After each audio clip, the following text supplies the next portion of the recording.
Kapolres jamin keamanan warga Papua di Kota Ambon.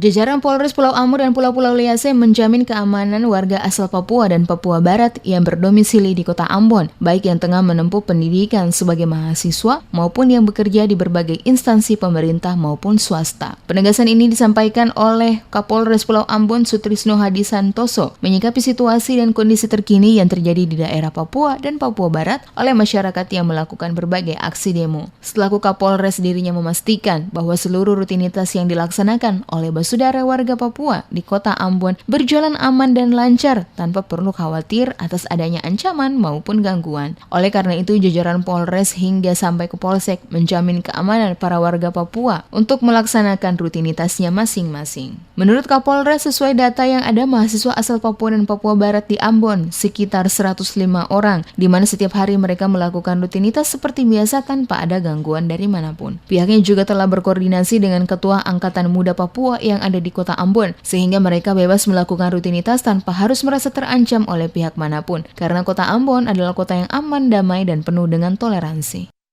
Papua adalah juga bagian dari NKRI. Papua, warga Papua adalah saudara-saudara kita juga yang satu rumpun.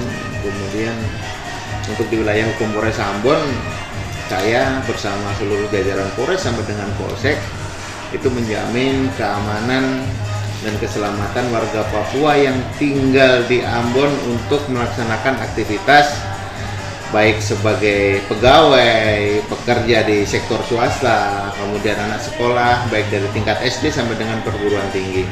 Kita menjamin aktivitas mereka bahwasanya mereka bebas melaksanakan kegiatan tanpa harus khawatir mendapatkan ancaman ataupun intimidasi maupun perlakuan rasialisme. Sejauh ini, kata Kapolres, Kota Ambon relatif aman dan kondusif, hampir tidak adanya aksi demo seperti yang terjadi di beberapa daerah di Indonesia terkait dengan persoalan Papua. Oleh karena itu, selaku penanggung jawab keamanan di Kota Ambon, dirinya menghimbau seluruh warga Kota Ambon untuk tetap menjaga kondisi keamanan untuk Kota Ambon yang lebih baik dan maju.